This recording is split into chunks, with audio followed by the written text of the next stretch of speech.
ஜொஹோர் மாநிலம் சிகாமட் மருத்துவமனை உட்பட நாட்டிலுள்ள எந்தவொரு சுகாதார நிலையமும் மூடப்படாது என சுகாதார அமைச்சர் ஜுல்கிஃப்லி அஹ்மத் உறுதியளித்துள்ளார். சிகாமட் மருத்துவமனையில் ஏற்பட்டுள்ள நிலைமையானது சேவை அழுத்தங்களால் உருவானது என்றும், மாறாக அங்கு எந்தவொரு சேவையும் நிறுத்தப்படவில்லை என்றும் அவர் விளக்கமளித்துள்ளார்.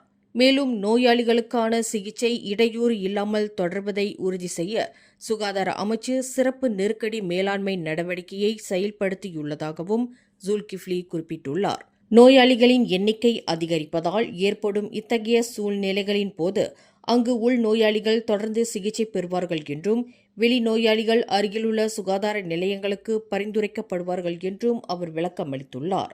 அதேவேளையில் நோயாளிகளின் சிகிச்சையில் எந்தவித சமரசமும் செய்ய முடியாது என்பதையும் அவர் உறுதிப்படுத்தியுள்ளார்.